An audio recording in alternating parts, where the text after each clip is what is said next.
Mon père a vendu le PC pour lequel j'avais économisé chaque centime afin de financer le style de vie somptueux de ma sœur. Alors, j'ai coupé les ponts avec eux et j'ai laissé derrière moi quelque chose qui a fait voler leur façade en éclats. Je m'appelle Danny, je suis un homme, et j'ai eu 19 ans la semaine dernière. Pas de fête, pas de gâteau, rien de spécial. Juste un autre jour dans la maison où je suis essentiellement le distributeur de billets personnels de la famille, un serviteur non rémunéré. Mais cet anniversaire, celui-ci a tout changé. Je me suis réveillé avec un texto de mon père. Pas un joyeux anniversaire ou quelque chose de normal. Non. La première chose que j'ai lue était, j'ai vendu ton PC de gaming. Ta sœur a besoin d'un nouveau téléphone. Sois reconnaissant qu'on te nourrisse encore. Sérieusement, c'est quoi ce délire? J'étais allongé dans mon lit, à fixer l'écran de mon téléphone, et je jure que mon cerveau s'est arrêté de fonctionner pendant une minute. Ce PC de gaming n'était pas un achat impulsif. C'était une configuration sur mesure sur laquelle je travaillais depuis presque 2 ans. J'ai commencé avec un boîtier et une carte mère de base quand j'avais 17 ans, puis j'ai lentement amélioré pièce par pièce dès que je pouvais me le permettre. Une carte graphique par-ci, plus de RAM par-là, un meilleur processeur quand j'ai eu une prime décente au travail. Il ne s'agissait pas seulement de jouer, non plus. J'utilisais cette machine pour tout, les projets scolaires, la modélisation 3D pour mes cours d'ingénierie, le streaming quand j'avais le temps de gagner quelques dollars supplémentaires, et oui, pour me détendre avec des jeux après avoir passé toute la journée à aider ma famille avec littéralement tout ce qu'ils n'avaient pas la peine de faire eux-mêmes. Les spécifications étaient magnifiques, aussi, RTX 3080, 16 Go de RAM DDR4, un processeur Ryzen 7, un circuit de refroidissement liquide personnalisé que j'avais passé des semaines à perfectionner. J'avais fait des recherches sur chaque composant pendant des mois avant de l'acheter. J'avais économisé pour chaque mise à niveau. J'avais tout installé moi-même en regardant des tutoriels sur YouTube jusqu'à 2 heures du matin. Ce PC était plus qu'un simple ordinateur. C'était la preuve que je pouvais construire quelque chose d'incroyable de mes propres mains et avec mon propre argent. Disparu. Juste comme ça. Mais attendez, il y a pire. Environ 10 minutes plus tard, un autre texto. Aussi, tu paieras les frais de scolarité d'Emma, $6 000, d'ici vendredi. Emma est ma sœur de 17 ans, et elle a toujours été l'enfant chéri. Elle n'a jamais eu à travailler pour quoi que ce soit dans sa vie. Jamais eu à nettoyer sa propre chambre, à faire sa propre lessive.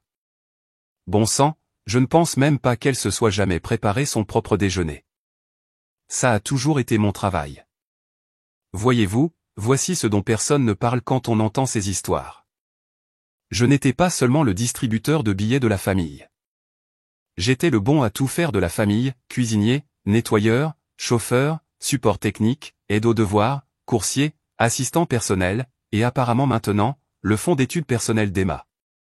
Maman travaille à temps partiel dans un cabinet dentaire, où elle s'occupe du classement et de la prise de rendez-vous, mais elle est toujours trop fatiguée en rentrant à la maison pour s'occuper des tâches ménagères. Elle prétend avoir mal au dos à force d'être assise toute la journée, ce qui est drôle parce que j'ai mal au dos à cause d'un travail physique dans un entrepôt, mais on attend quand même de moi que je rentre à la maison et que je prépare le dîner pour tout le monde. Papa a ce poste de cadre intermédiaire dans une usine de fabrication, superviseur du contrôle qualité ou quelque chose comme ça. Il a des horaires décents, rentre à la maison vers 17h30 la plupart des jours, mais il agit comme s'il dirigeait une entreprise du Fortune 500, la façon dont il rentre à la maison et exige que le dîner soit prêt, ses vêtements préparés pour le lendemain, et un silence complet pendant qu'il regarde les informations. Alors, devinez qui fait la plupart de la cuisine depuis l'âge de 14 ans? Moi. Chaque course à l'épicerie, parce que tu sais ce dont nous avons besoin mieux que quiconque et tu es déjà dehors de toute façon. Chaque lessive, parce que tu le fais mieux et c'est plus efficace si une seule personne s'en occupe.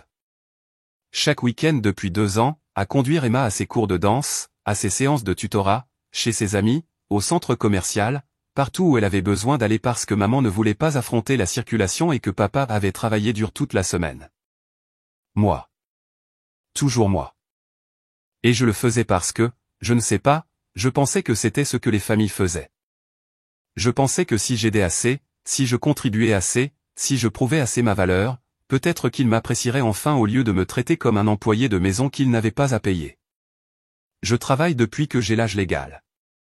J'ai commencé à l'épicerie locale, à emballer les courses et à rassembler les chariots. Le salaire minimum, mais c'était quelque chose. Puis je suis passé à ce travail en entrepôt qui payait mieux, 17 $ de l'heure, ce qui n'est pas incroyable mais décent pour quelqu'un de mon âge. Les quarts de nuit, les quarts de week-end, tout ce qu'ils avaient de disponible. Conduite de chariot élévateur, gestion des stocks, chargement de camions. Un travail dur, mais un travail honnête. Chaque dollar disponible allait soit dans la construction de ce PC, soit dans ce compte d'épargne secret que je faisais fructifier depuis mes 16 ans. Pas parce que je planifiais quelque chose de fou à l'époque. J'ai juste appris très tôt qu'avoir de l'argent signifiait ne pas avoir à demander la permission pour des choses de base. Tu veux de nouveaux vêtements? Tu ferais mieux d'avoir ton propre argent. Besoin de fournitures scolaires? J'espère que tu as économisé. Tu veux aller quelque part avec des amis? Tu ferais mieux de pouvoir payer l'essence et ta part de tout. J'ai répondu par un seul mot. Non. Sa réponse est venue rapidement. Alors, dégage. On te coupe les vivres. Et c'est là que quelque chose a juste cliqué, comme un interrupteur qui s'est actionné dans mon cerveau. Je n'étais pas en colère, pas exactement, c'était plutôt une sensation de calme froid qui m'a envahi. Parce que voilà le truc, personne dans ma famille ne s'est donné la peine de comprendre que je planifiais ma stratégie de sortie depuis des mois. Non pas parce que je voulais partir, mais parce que j'avais commencé à réaliser que peu importe tout ce que je faisais pour eux, ça ne serait jamais assez. Il y aurait toujours une autre dépense que je devrais couvrir, une autre corvée qui serait d'une manière ou d'une autre ma responsabilité, un autre sacrifice que je devrais faire pour le bien de la famille. Vous voyez, mes parents pensent me connaître. Le gentil Danny, celui qui aide, celui qui ne fait pas de vagues, le gamin qui accepte tout ce qu'on lui impose, cuisine leur repas, nettoie leurs dégâts, et se tait. Ils se sont dit que tant qu'ils me nourrissaient et me logeaient, je leur devais tout. Ce qu'ils ne savaient pas, c'est que je documentais absolument tout depuis 1 an et demi. Chaque fois que papa empruntait de l'argent de mon portefeuille et ne le remboursait jamais 20 $ par-ci, 40 $ par-là, toujours avec des promesses de « je te rembourserai à la prochaine paie » qui ne se sont jamais matérialisées. Chaque fois que maman me faisait payer les courses parce que la famille s'entraide, mais que d'une manière ou d'une autre, cette aide n'allait que dans un sens. Chaque fois qu'il changeait mon horaire de travail sans me le demander d'abord parce qu'Emma avait un événement auquel elle devait se rendre et qu'on attendait de moi que je laisse tout tomber pour la conduire. Chaque fois qu'il s'attribuait le mérite de quelque chose que j'avais payé ou accompli. Comme quand papa a dit à ses collègues de travail qu'il m'avait construit mon PC de gaming pour mon anniversaire, oubliant commodément que chaque composant provenait de mes chèques de paie. Ou quand maman se vantait auprès de sa sœur que nous payions les cours de préparation au SAT d'Emma, oubliant commodément que les 800 $ pour ces cours provenaient directement de mon compte d'épargne. J'avais tout noté, daté, avec des photos quand je pouvais en prendre, des captures d'écran de conversation par texto, des photos de reçus, même des enregistrements audio de certaines des réunions de famille les plus ridicules où il m'assignait de nouvelles responsabilités sans me demander si j'avais le temps ou l'envie. Mais le grand secret, celui qui allait les faire halluciner? J'avais demandé mon émancipation légale il y a 6 mois. Oui, vous avez bien lu. 6 mois. Et ils ne l'ont même jamais remarqué. Ce n'était pas difficile, honnêtement. Je subvenais déjà à mes besoins, donc j'avais tous les documents nécessaires. Le juge a regardé mes relevés bancaires montrant un revenu constant de mon travail, mon historique professionnel, le fait que je payais ma propre assurance auto et mon essence, que j'achetais mes propres vêtements, les courses pour la famille la moitié du temps, et même que je couvrais les factures de services publics quand maman prétendait qu'ils étaient un peu à court ce mois-ci. La juge du tribunal de la famille était une femme plus âgée qui avait clairement déjà vu cette situation. Elle a examiné mes papiers, m'a posé quelques questions sur ma situation de vie et mes projets futurs, et a essentiellement dit, oui, ce gamin est déjà un adulte en tout sauf sur le papier. Officialisons cela. L'ensemble du processus a pris environ 3 mois, du dépôt de la demande à l'approbation. J'ai dû prouver que je pouvais subvenir à mes besoins financièrement, montrer que j'avais un plan pour le logement et l'éducation, et démontrer que l'émancipation était dans mon meilleur intérêt. Assez facile quand on est essentiellement indépendant depuis l'âge de 16 ans. Le certificat était dans mon sac à dos tout ce temps. Juste là, dans un dossier en manille avec des copies de tout ce qu'ils ignoraient d'autre.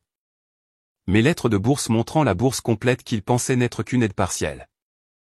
Mes relevés de compte bancaire privé montrant bien plus d'argent qu'ils ne réalisaient que j'avais. La documentation de chaque prêt qu'ils m'avaient pris au fil des ans. Alors quand papa m'a dit de dégager, je l'ai juste fait. Pas de cris, pas de scène dramatique. J'ai fait mes bagages, ce qui n'était pas grand-chose puisqu'ils avaient emprunté ou réaffecté la plupart de mes affaires au fil des ans de toute façon, mes vêtements, quelques livres, quelques objets personnels. Les choses importantes étaient déjà chez Jordan ou dans un garde-meuble que je louais depuis 3 mois. J'ai réinitialisé mon téléphone aux paramètres d'usine et je l'ai laissé dans le tiroir de la cuisine. J'ai changé chaque mot de passe de chaque compte que j'avais, email, réseaux sociaux, compte bancaire, tout. J'ai transféré le titre de propriété de ma voiture à une boîte postale que j'avais mise en place des semaines plus tôt. Mais j'ai laissé quelque chose sur la table de la cuisine, quelque chose qui allait rendre le lendemain matin très, très intéressant. J'ai dormi chez mon ami Jordan cette nuit-là. Ses parents ont toujours été cool avec moi. Ils savaient que ma situation familiale était bizarre, même s'ils ne connaissaient pas tous les détails. Jordan a cette chambre d'amis dans leur sous-sol qui est devenue ma deuxième maison au fil des ans. Sa mère s'assurait toujours qu'il y avait une assiette pour moi au dîner quand je venais, et son père m'a dit un jour que j'étais le bienvenu chaque fois que j'avais besoin d'espace. En y repensant, je crois qu'il savait que quelque chose clochait dans ma vie de famille. La façon dont j'arrivais parfois, l'air épuisé d'avoir fait les corvées de tout le monde tout le week-end, le fait que je ne semblais jamais avoir de temps libre parce que je couvrais toujours le manque d'organisation de ma famille, le fait que j'élevais essentiellement Emma depuis des années alors que mes vrais parents ne le faisaient tout simplement pas. Je n'ai pas beaucoup dormi cette première nuit, non pas parce que j'étais contrarié ou quoi que ce soit. Honnêtement, c'était comme si un poids énorme avait été enlevé de mes épaules. Fini de marcher sur des œufs. Fini de prétendre que tout allait bien. Fini d'être le distributeur de billets personnels et la bonne à tout faire de la famille. Mais je n'arrêtais pas de penser à ce dossier sur la table de la cuisine. Voyez-vous, je n'avais pas seulement laissé mes papiers d'émancipation. J'avais tout laissé. Une analyse complète de la réalité financière de notre famille de mon point de vue. Des copies de relevés bancaires montrant exactement combien d'argent j'avais économisé, près de 12 000 $, bien plus qu'il ne le pensait. Des lettres de la fondation de la bourse montrant ma bourse complète pour l'université locale, qu'il supposait n'être qu'une aide partielle. Les reçus de chaque achat important que j'avais fait avec mon propre argent, y compris ce PC de gaming qu'il venait de vendre et environ 3 000 $ de courses et d'articles ménagers au cours de la dernière année. Mais voici le clou du spectacle, j'avais aussi inclus un journal détaillé. Chaque date, chaque urgence familiale où l'on s'attendait à ce que je contribue financièrement. Chaque fois qu'ils avaient pris quelque chose qui m'appartenait sans demander. Chaque promesse qu'ils avaient faite et non tenue. Chaque heure que j'avais passée à faire des tâches ménagères qui auraient dû être réparties entre nous tous. Comme la fois où j'ai passé toutes mes vacances de printemps à nettoyer la maison de fond en comble parce que maman avait invité son club de lecture et ne pouvait absolument pas tout faire elle-même, récurer les salles de bain, organiser les placards, laver les fenêtres, et même peindre la chambre d'amis parce qu'elle avait l'air défraîchie. Ou quand j'ai utilisé mon samedi de congé pour conduire Emma à un salon des étudiants à 3 heures de route parce que papa devait travailler, j'ai découvert plus tard qu'il jouait au golf avec ses copains. Les douzaines de soirées que j'avais passées à donner des cours de soutien en maths et en sciences à Emma parce que mes parents ne prenaient pas la peine de l'aider avec ses devoirs mais s'attendaient quand même à ce qu'elle maintienne ses notes pour ses demandes de bourse. Les innombrables matins de week-end où je m'étais levé tôt pour préparer le petit déjeuner pour tout le monde avant de partir au travail, pour rentrer et trouver la vaisselle sale encore dans l'évier parce que nous pensions que tu voudrais la faire puisque tu es meilleur à ça. Je voulais qu'ils voient tout ça, exposé noir sur blanc. Je voulais qu'ils comprennent exactement combien ils avaient pris à quelqu'un qu'ils voyaient comme un simple adolescent fauché, mais qui, en réalité, maintenait leur foyer à flot tout en construisant son propre avenir. La vente du PC de gaming n'était que la goutte d'eau, mais le dossier leur a montré que cela faisait partie d'un schéma de plusieurs années où ils me traitaient comme un bien matériel plutôt que comme un membre de la famille. Jordan m'a réveillé vers 8 heures avec du café et ce sourire étrange sur son visage. « Mec, a-t-il dit, ton téléphone n'arrête pas de sonner depuis ce matin. » Mon téléphone ? Ah, oui. L'ancien que j'avais laissé derrière moi. Apparemment, ils avaient trouvé mon code d'accès, c'était l'anniversaire d'Emma, parce que bien sûr que ça l'était, et avaient essayé de m'appeler et de m'envoyer des textos toute la nuit. Ils ont déjà trouvé le dossier ? Ai-je demandé. Oh, ils l'ont trouvé. Ma sœur m'a envoyé un texto vers 6 heures. Apparemment, Emma criait assez fort pour réveiller la moitié du quartier. Selon la petite sœur de Jordan, qui va à la même école qu'Emma, ma sœur a eu une crise de nerfs complète ce matin-là. Elle a mis la maison sens dessus-dessous en me cherchant, criant que j'avais tout ruiné et détruit la famille. Elle a commencé à jeter des objets, à claquer les portes. Toute la routine dramatique de l'adolescente poussée à son paroxysme. Maman s'est mise à pleurer. Papa a commencé à passer des appels téléphoniques. Mais c'est quand maman s'est réellement assise et a lu le dossier que les choses ont vraiment dérapé. Voyez-vous, ils avaient toujours supposé que je joignais à peine les deux bouts, que j'avais plus besoin d'eux qu'ils n'avaient besoin de moi. La bourse dont ils avaient connaissance était petite, du moins c'est ce qu'ils pensaient. Mon travail n'était qu'un temps partiel au salaire minimum, pour autant qu'ils le sachent.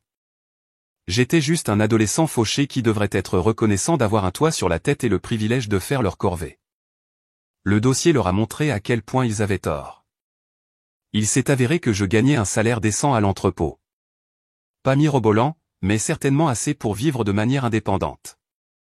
17$ de l'heure plus les heures supplémentaires le week-end, plus des primes occasionnelles pour une présence parfaite. La bourse n'était pas partielle, c'était une bourse complète plus une allocation de subsistance. Et ce petit compte d'épargne dont ils se moquaient parfois? Oui, il y avait assez pour couvrir mes 2 premières années de frais universitaires avec de la marge.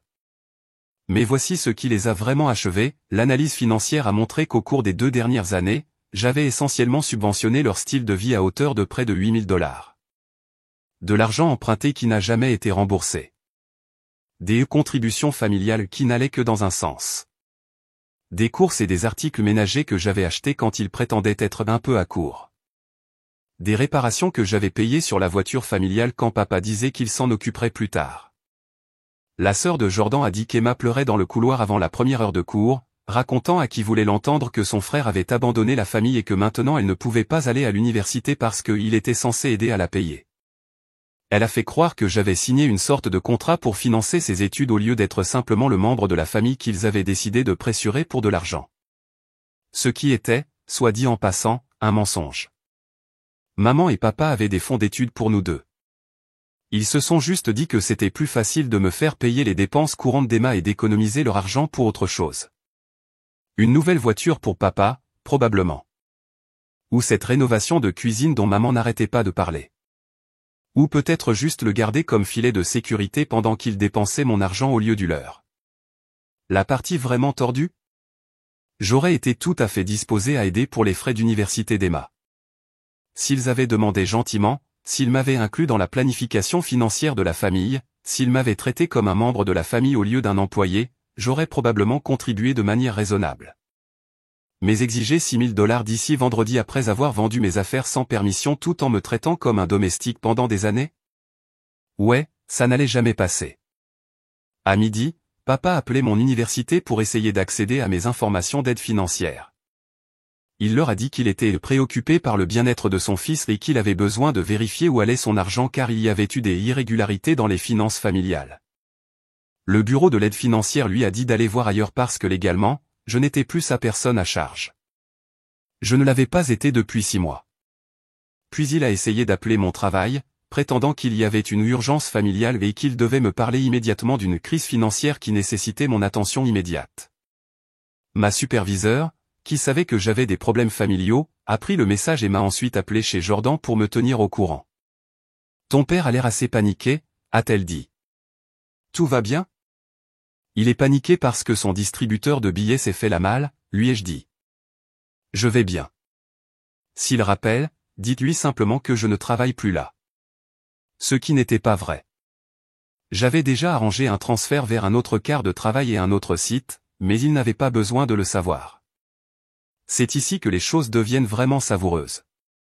Au cours de la semaine suivante, j'ai commencé à entendre des nouvelles de chez moi par le biais de la sœur de Jordan et de quelques autres amis qui étaient encore en contact avec Emma. Papa était allé à l'école d'Emma pour essayer de régler la situation. Il a dit à l'administration qu'il y avait eu un malentendu familial et que les frais de scolarité d'Emma seraient bientôt payés, qu'ils avaient juste besoin d'un peu plus de temps pour régler quelques problèmes bancaires. Le problème, c'est que l'école privée d'Emma avait déjà entendu cette histoire. Trop de parents faisant des promesses qu'ils ne pouvaient pas tenir, puis s'attendant à ce que l'école attende indéfiniment le paiement pendant que leur enfant continuait à suivre les cours. Ils lui ont donné une date limite, payée avant le vendredi suivant, où Emma est retirée de la liste des élèves. Pendant ce temps, maman appelait tous les parents que nous avions, racontant une histoire larmoyante sur la façon dont j'avais volé de l'argent à la famille et abandonné mes responsabilités. Elle disait aux gens que j'avais secrètement accumulé de l'argent pendant que ma pauvre sœur ne pouvait pas se payer l'école. Que je m'étais en quelque sorte monté la tête contre la famille. Que j'étais égoïste et ingrat après tout ce qu'ils avaient fait pour moi. Mais voici ce sur quoi elle n'avait pas compté, j'avais déjà contacté quelques-uns de ses parents moi-même. Ma cousine Lisa, qui avait toujours été cool avec moi, a reçu un de ces appels de maman. Mais Lisa avait également reçu un email de ma part quelques jours plus tôt avec un peu de contexte. Rien de dramatique, juste une simple explication de ce qui s'était réellement passé, avec des captures d'écran de certains des échanges de textos les plus ridicules et quelques photos de reçus montrant qui avait réellement payé pourquoi à la maison. Lisa a rappelé maman et lui a essentiellement dit « Attends, laisse-moi voir si j'ai bien compris. Tu as vendu son PC de gaming sans permission, exigé qu'il paie les frais de scolarité d'Emma, puis tu l'as mis à la porte quand il a dit non, et maintenant tu es surprise qu'il soit parti? Et aussi, n'a-t-il pas acheté la plupart de vos courses le mois dernier? » Apparemment, maman n'a pas bien pris la chose. Elle a commencé à crier que Lisa ne comprenait pas la situation et que je manipulais tout le monde avec mes mensonges et inventions. Lisa, qui a une maîtrise en comptabilité et qui sait définitivement reconnaître la manipulation financière quand elle en voit, n'a pas été impressionnée. La meilleure partie? Papa a essayé de déposer une plainte à la police, affirmant que j'avais volé des fonds familiaux en partant. L'officier a jeté un coup d'œil à mes papiers d'émancipation, à mes relevés bancaires montrant d'où venait chaque dollar, mon travail, et au registre montrant que j'avais en fait contribué plus d'argent au foyer que je n'en avais pris, et lui a pratiquement ri au nez en le renvoyant du poste. On ne peut pas se voler de l'argent à soi-même, apparemment. On ne peut pas non plus prétendre que quelqu'un a abandonné ses responsabilités alors qu'il était légalement un adulte accomplissant ses responsabilités volontairement. Mais papa n'en avait pas fini. Il a commencé à appeler les prêteurs sur gages locaux pour essayer de retrouver mon PC de gaming afin de pouvoir me le rendre. Il a trouvé l'endroit qu'il avait acheté pour 400 $. J'avais investi environ 2200 $ dans cette configuration sur 2 ans. Quand il a essayé de le racheter, ils en voulaient 800 $. Il a appelé le téléphone fixe chez Jordan, il a obtenu le numéro d'une manière ou d'une autre, probablement en harcelant mes amis sur les réseaux sociaux, et a exigé que j'accepte le retour de l'ordinateur et qu'on soit quitte. Je lui ai dit de m'envoyer un chèque pour la totalité des 2200 $ que j'avais initialement investis, plus une compensation pour toutes les sauvegardes de jeux, les configurations logicielles personnalisées et les fichiers personnels que j'avais perdus quand il l'a vendu sans rien sauvegarder d'abord. Ah, et des intérêts pour le préjudice moral. Il m'a raccroché au nez. Mais je n'en avais pas fini non plus. C'est là que j'aurais probablement dû laisser tomber. Ils étaient déjà en difficulté, déjà confrontés aux conséquences de leurs actes. Emma allait devoir être transférée dans une école publique, ce qui, honnêtement, n'était pas la fin du monde. Maman et papa étaient stressés et se disputaient constamment. J'aurais pu simplement m'en aller et vivre ma vie. Mais ensuite, Emma a commencé à contacter mes amis, et c'est là que j'ai réalisé qu'ils n'avaient absolument rien appris. Pas à moi directement. Elle n'avait pas mon nouveau numéro. Mais elle envoyait des messages aux gens sur les réseaux sociaux pour essayer de les culpabiliser afin qu'ils me poussent à faire ce qu'il faut. Elle pleurait sur son avenir ruiné, sur mon égoïsme, sur le fait que la famille est censée rester unie quoi qu'il arrive. Elle a publié un long message sur Facebook sur la façon dont son frère sans cœur avait volé de l'argent et abandonné la famille dans le besoin. Elle a fait croire que j'avais vidé leur compte en banque et les avais laissés sans abri, au lieu de simplement refuser de payer ses frais de scolarité après qu'ils aient vendu mes affaires. Elle a même essayé de faire pression sur mon patron à l'entrepôt, les appelant pour prétendre qu'il y avait une urgence familiale et que je devais être contacté immédiatement au sujet d'une crise financière que moi seul pouvais résoudre. Quand cela n'a pas fonctionné, elle a commencé à répandre des rumeurs à l'école. Elle a dit aux gens que j'avais été secrètement riche tout ce temps et que j'avais fait semblant d'être en difficulté tout en laissant ma famille souffrir. Elle a dit que j'étais probablement drogué ou que je m'étais impliqué avec de mauvaises personnes qui m'influençaient contre ma famille. C'est là que j'ai décidé de déclencher l'offensive nucléaire. Voyez-vous, j'avais tout documenté, mais je n'avais pas partagé la plupart des informations. Le dossier que j'ai laissé sur la table n'était que les points saillants. Mais j'en avais tellement plus. Des captures d'écran de conversation par texto où papa me traitait de bon à rien et disait que je n'arriverais jamais à rien sans le soutien de la famille. des enregistrements vocaux de conversation au dîner où ils discutaient de mon horaire de travail et de mes finances comme si je n'étais même pas là, planifiant comment dépenser mon argent avant même que je ne l'ai gagné. Des photos de ma chambre après qu'ils aient fouillé dans mes affaires à la recherche de preuves que je leur cachais de l'argent. Mais le vrai trésor était la documentation de la quantité de travail non rémunéré que j'avais effectué. Chaque voyage à l'épicerie avec des reçus prouvant que j'avais payé. Chaque fois que j'avais cuisiné le dîner pour la famille, avec des photos des repas et des horodatage. Chaque week-end passé à nettoyer ou à faire du jardinage pendant qu'Emma sortait avec des amis. Chaque fois que je l'avais conduite quelque part, l'avais aidée avec ses devoirs, l'avais couverte quand elle faisait une bêtise. J'ai préparé un joli petit paquet et je l'ai envoyé à quelques personnes clés. Les parents du petit ami d'Emma, qui avaient aidé à payer une partie de ses frais de scolarité. Les amis de la famille que maman avait appelés pour des prêts d'urgence. Quelques parents qui avaient entendu l'histoire larmoyante sur la façon dont j'avais abandonné tout le monde. Je n'ai ajouté aucun commentaire. Ce n'était pas nécessaire. J'ai simplement laissé les preuves parler d'elles-mêmes. La réaction a été immédiate. Les parents du petit ami d'Emma ont retiré leur soutien financier et ont apparemment posé des questions très directes sur la raison pour laquelle Emma n'avait jamais mentionné que son frère subvenait essentiellement aux besoins de la famille. Les amis de la famille ont cessé de répondre aux appels de maman. Et mon oncle Mike, le frère de papa, qui envisageait un prêt, a appelé papa directement et lui a dit exactement ce qu'il pensait des parents qui mettaient leur enfant à la porte pour avoir refusé de payer les frais de scolarité de leur autre enfant. Ce garçon se tue à la tâche depuis des années, ai-je entendu dire par le bouche à oreille, et tu as vendu son ordinateur? Tu as perdu la tête ou quoi?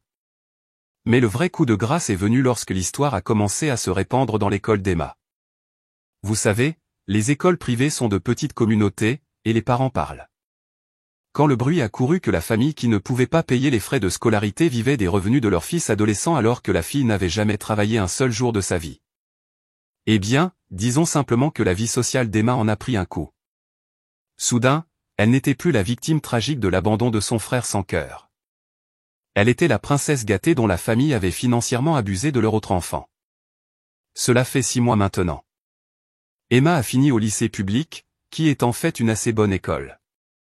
Mieux que ce à quoi je m'attendais, honnêtement. J'ai entendu dire qu'elle a dû trouver un travail à temps partiel pour aider à reconstituer son fonds d'études, ce qui, oui, bienvenue dans le monde réel, ma sœur. Apparemment, elle travaille dans la même épicerie où j'ai commencé, à emballer les courses et à gérer les clients difficiles. L'ironie ne m'échappe pas. Maman et papa sont toujours ensemble, mais apparemment ils se disputent beaucoup plus maintenant. Il s'avère que lorsque vous ne pouvez pas utiliser votre enfant comme un pansement financier et une femme de ménage non rémunérée, vous devez réellement faire face à vos problèmes d'argent et à vos responsabilités domestiques. Qui l'eût cru? Ils ont essayé de me contacter plusieurs fois, généralement quand ils ont besoin de quelque chose, bien sûr. Il y a eu une lettre le mois dernier demandant de l'aide pour le loyer. Apparemment, leur propriétaire n'était pas ravi de toute l'histoire de vendre les affaires de votre enfant pour joindre les deux bouts lorsque le bruit a couru dans le quartier. Je l'ai scanné, j'en ai gardé une copie pour mes archives, puis je l'ai jeté. Il y a aussi eu un message vocal de maman vers Thanksgiving, pleurant sur le fait que les fêtes ne sont pas les mêmes sans la famille et qu'ils veulent juste que je rentre à la maison. Elle a commodément oublié de mentionner que j'avais passé les 3 derniers Thanksgiving à faire toute la cuisine pendant que tout le monde regardait le football, puis à nettoyer après pendant qu'il faisait la sieste. J'ai passé ce Thanksgiving chez Jordan, à manger de la nourriture que je n'ai pas eu à cuisiner et à regarder le football sans avoir à servir qui que ce soit ni à nettoyer après. C'était les meilleures vacances que j'avais eues depuis des années.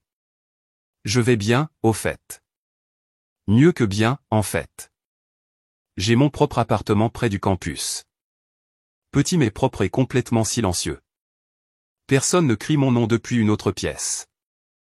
Pas de liste de corvées surprises, pas de réunion de famille où l'on m'assigne plus de responsabilités sans aucune autorité supplémentaire. Je suis à jour dans mes études, je travaille toujours à l'entrepôt le week-end. Ils m'ont transféré dans un autre site où ma famille ne peut pas me retrouver. Ma bourse couvre les frais de scolarité et les livres. Mon travail couvre mes frais de subsistance. Et pour la première fois de ma vie, j'économise réellement de l'argent au lieu de le voir s'épuiser à cause des urgences familiales. Je me suis aussi construit un nouveau PC de gaming. Encore meilleur que celui qu'ils ont vendu. RTX 4080, 32 gigaoctets de RAM, refroidissement liquide personnalisé, la totale. J'ai dépensé environ 3000 $ au total, mais ça valait chaque centime. Quand j'ai posté une photo sur notre ancien serveur Discord, quelqu'un a demandé comment je pouvais me le permettre. J'ai juste dit que j'avais économisé. Ce qui était vrai, mais pas de la manière qu'il pensait. Mais c'est là que les vraies conséquences les ont frappés. Environ 3 mois après mon départ, les notes d'Emma ont commencé à chuter. Il s'avère que lorsque vous n'avez pas votre grand frère qui fait la moitié de vos devoirs et explique chaque concept que vous ne comprenez pas, maintenir une moyenne de 3,8 est en fait assez difficile. Sa nouvelle école n'a pas la même inflation des notes que l'établissement privé, et elle a du mal avec la charge de travail accrue et le fait qu'elle doit réellement étudier au lieu de simplement copier mon travail. Le mois dernier, papa a été licencié de son poste de direction. Quelque chose à propos de restructuration et des éliminations de postes redondants. Je soupçonne que cela avait plus à voir avec le fait qu'il demandait des faveurs et passait des appels personnels pendant les heures de travail pour essayer de régler la crise financière familiale, mais ce ne sont que des spéculations. Quoi qu'il en soit, il est sans emploi depuis 6 semaines maintenant et brûle apparemment leurs économies en essayant de maintenir leur style de vie. Et maman ? Maman a dû prendre un deuxième emploi. Il s'avère que lorsque vous n'avez pas de cuisinier, de nettoyeur et de coursier à domicile, vous devez soit faire ce travail vous-même, soit payer quelqu'un d'autre pour le faire. Comme ils ne peuvent pas se permettre une femme de ménage et que papa est trop fier pour faire du travail de femme, maman fait des doubles journées au cabinet dentaire et rentre à la maison dans une maison qui a encore besoin d'être nettoyée, du linge qui doit être lavé, et une famille qui s'attend toujours à ce que le dîner soit sur la table. Elle a perdu environ 10 kg à cause du stress et a l'air d'avoir vieilli de 5 ans en 6 mois. Pendant ce temps, je vis paisiblement dans mon propre espace, je joue sur mon nouveau PC, et je comprends enfin ce que c'est que de rentrer à la maison dans le calme au lieu du chaos.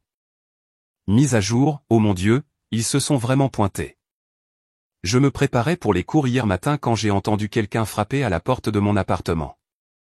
Je pensais que c'était peut-être mon voisin avec un colis ou quelque chose comme ça, mais quand j'ai regardé par le Judas, ils étaient là.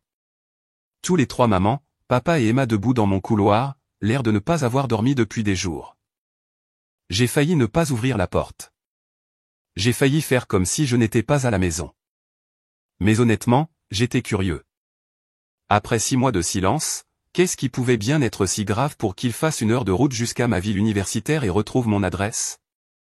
Alors, j'ai ouvert la porte, mais j'ai laissé la chaîne de sécurité. Dani, Dieu merci, a commencé maman immédiatement, et je pouvais voir qu'elle avait pleuré. Nous devons parler. S'il te plaît, laisse-nous juste entrer 5 minutes. On peut parler ici, ai-je dit. Qu'est-ce que vous voulez? Papa s'est avancé, et pendant une seconde, j'ai cru qu'il allait essayer de forcer le passage, mais il est juste resté là, l'air vaincu. Fils, nous avons fait des erreurs. Nous le savons maintenant. Mais nous avons besoin de ton aide. J'ai failli rire. Mon aide? Vraiment? Après que vous ayez vendu mon PC et m'ayez mis à la porte? Nous t'achèterons un nouvel ordinateur, s'est empressé d'ajouter Emma. Un meilleur. Tout ce que tu veux. C'est juste que papa a perdu son travail, et maman a 2 emplois, et nous pourrions perdre la maison, et... Arrête, dis-je en levant la main. Arrêtez. Vous avez fait tout ce chemin pour me demander de l'argent. Les 3 ont échangé un regard, et cela m'a dit tout ce que j'avais besoin de savoir. Maman a essayé une approche différente. Chérie, nous sommes une famille. Nous t'avons élevé. Nous t'avons nourri. Vous m'avez élevé pour être votre serviteur personnel, les jeux coupés. Vous m'avez nourri pour que j'aie l'énergie de faire vos corvées. Ne prétendons pas que c'était par amour. Le visage de papa devenait rouge. Même désespéré, il ne pouvait cacher sa colère. Nous t'avons donné un toit sur la tête pendant 18 ans. Tu nous dois ça.